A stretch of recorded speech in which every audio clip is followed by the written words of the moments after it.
Nous sommes toujours en direct du Salon d'expression populaire et de critique sociale d'Arras en compagnie d'Aurel, Bonjour. dessinateur de presse ardéchois, auteur de plusieurs reportages, bandes dessinées reportages plutôt orientés politiquement, et Ouais, également dessinateur au Monde, Politis, Canard enchaîné, etc. c'est ça, exactement.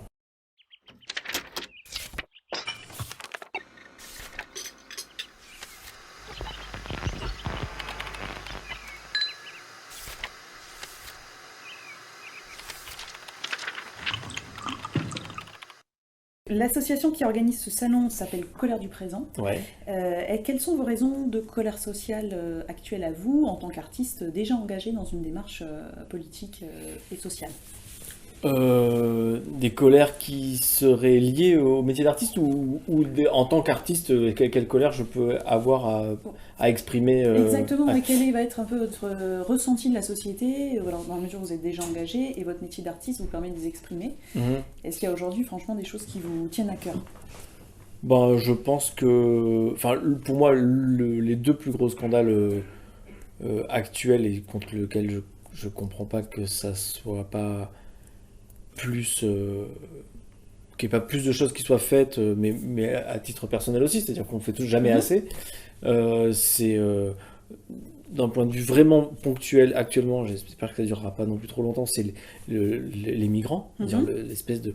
Il y a des gens en Europe, à deux pas de chez nous, ou chez nous, qui crèvent, des familles qui crèvent dans des camps, dans la boue, avec des maladies hallucinantes. Mhm. Et juste parce qu'on ne veut pas les accueillir, enfin, c'est terrible, Oui, c'est c'est une horrible, violence c'est une extrême. violence folle et je pense qu'on ne prend pas conscience. C'est une sorte de négation parce que collectivement, le on il est collectif, Mhm. si on prenait trop conscience du truc, ça serait insupportable, mais je pense qu'il faut que ça devienne insupportable vraiment, Oui. qu'on ait conscience que c'est insupportable pour imposer aux décideurs de faire quelque chose parce que c'est urgent et c'est maintenant qu'il faut le faire. Donc ça, c'est l'actualité chaude, je vais dire, Mhm. et sinon, de façon plus générale, et depuis plus longtemps, c'est les inégalités qui sont hallucinantes et qui sont les inégalités, mais à plein de titres inégalités sociales et aussi sociétales dans le refus, enfin le refus ou la crainte du vivre ensemble Mhm. et qui sont tant dans la relégation sociale que dans la relégation sociétale des ghettos, quand on voit les tonnes qui sont faites sur le voile ou tout ça, alors que Oui. tout ça on devrait s'en foutre et passer à autre chose et parler de De vrais problèmes.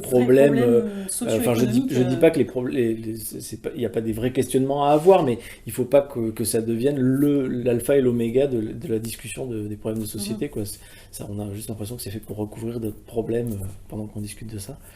Et donc, ouais, le vivre ensemble et l'égalité économique, enfin les inégalités économiques, je pense que ouais, c'est des choses qui seraient plus qu'urgentes à faire bouger, à faire évoluer. Parce que contrairement à ce qu'on dit, de l'argent, il y en a en fait. Oui, C'est juste qu'il est mal il est mal réparti. réparti, mal Ouais, c'est ça. utilisé, ouais. Et votre nouveau livre, donc, ça s'intitule La Menuiserie. Tout à fait. Vous retracez une partie de votre histoire familiale, donc Ouais, par ce biais. ouais, ouais. Qu'est-ce qui vous a donné envie de dessiner cet album? Vous vous inscrivez dans une... c'est pas juste un roman, enfin un roman graphique autobiographique, précisons. Il y a quand même toute une question sociale dedans, Ouais. de la pérennité des petites entreprises, de l'artisanat, etc. Pourquoi avoir fait ça aujourd'hui? Euh, pour plusieurs raisons. Il y a deux choses très différentes, comme vous l'avez dit. Il y a le côté euh, personnel qui est le point de départ. Après, c'est pas, ça fait 132 pages. Il y a peut-être, c'est les 5 premières pages où je pose l'environnement familial dans Mhm. lequel ça va évoluer. Mais ensuite, je m'efface totalement pour traiter ça, même si je suis présent et que je ne cache pas que ça se passe dans ma famille. Je mets vraiment l'accent sur l'entreprise familiale, qui est donc celle de mon père. Le point de départ, il est familial parce que c'est dans cette entreprise qui est celle de mon père, qui est qui est dans la famille depuis super longtemps et que je Mhm. suis le premier qui va pas travailler dans l'entreprise, qui va pas reprendre l'entreprise. Et mon père va prendre sa retraite dans 2 ans, enfin Mhm. à l'époque dans 3 ans, maintenant plus que dans un an et un peu moins même. Donc je me disais que c'était le moment de faire quelque chose autour de cette entreprise. Mhm. Mais après, moi, ce qui m'intéressait, c'est le côté journalistique ou social et d'aller porter le micro et donner la voix et dessiner une TPE, une toute petite entreprise de 4 employés, un patron qui s'avère être mon père, donc c'était plus facile pour mener certaines interviews parce qu'il y avait une proximité, une confiance et tout ça, et des employés. Et qu'est-ce que c'est en gros d'être patron de TPE en 2016 au fin fond de l'Ardèche? Qu'est-ce que c'est que d'être prolétaire en 2016, c'est-à-dire d'être ouvrier d'une toute petite entreprise avec ses avantages et aussi ses inconvénients? Et puis d'un côté de discuter avec ce patron qui s'avère être mon père des difficultés qui peuvent être rencontrées quand on a ce genre d'activité et d'entreprise, et avec une parole de gauche, parce que c'est un homme de gauche, on n'est pas toujours d'accord sur tout, mais c'est quand même un homme de gauche, et donc il va pas, on discute de ce que peut faire le gouvernement actuellement, soi-disant de simplification administrative et tout ça, qui sont juste du vent en fait, c'est n'importe quoi. Et tout ce que moi je peux critiquer ou ce dont je peux parler dans mes dessins, dans la presse, là c'était dire voilà, d'habitude on parle de grands ensembles nationaux de prise de décision nationale. Là on est sur le terrain, voilà ce que ça représente, voilà ce que ça implique, voilà ce que ça veut dire. Et d'un autre côté, faire le portrait de ces employés travailleurs manuels et des gens dont on ne parle pas souvent. Oui. Et c'est pas des gens syndiqués dans des grosses entreprises et tout ça, c'est juste des ouvriers menuisiers dans une petite entreprise à la campagne. Et puis remettre en avant un peu le travail manuel et tout ça qui est souvent oublié et méprisé, méprisé au niveau scolaire parce que c'est toujours ceux qui réussissent pas qui font le manuel, et ça je trouve ça scandaleux.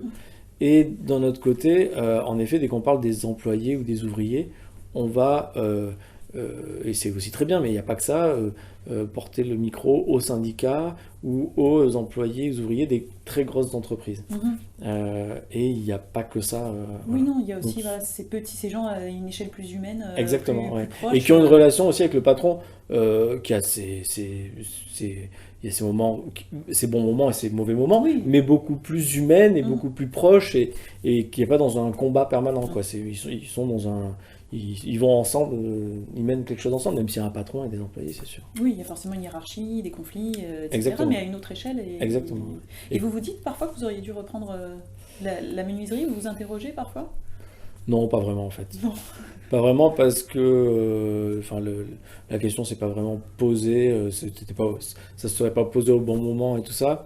Aujourd'hui, je serais incapable, j'ai pas du tout il faudrait que j'apprenne le métier et tout ça, donc je pourrais le faire, mais je pourrais pas le faire du jour au lendemain, c'est pas une entreprise comme ça. C'est pas juste un commerce par exemple où il suffirait de... Et d'ailleurs dans votre BD, vous abordez énormément tout le côté très technique. Ça va de pair, voilà, avec les outils, les termes, enfin il y a vraiment un... Je tenais à ça justement, à montrer que c'est... Là, on rejoint peut-être un peu le côté personnel, c'est-à-dire que moi aussi, j'avais envie de me replonger dans tout cet univers-là et de le faire partager. Donc, c'est pour ça que je suis allé dans des termes, essayer d'être le plus précis possible. Et de fait, heureusement que je l'ai fait parce que je croise beaucoup de lecteurs qui sont soit menuisiers, soit issus du milieu de la menuiserie. Et je me dis, ils ne me louperaient pas si j'avais raconté des conneries. Là, ils ne vous auraient pas pardonné. Donc, autant avoir été précis. Bon. Je vous remercie, Aurel, donc auteur de La menuiserie chez Futuropolis. Merci.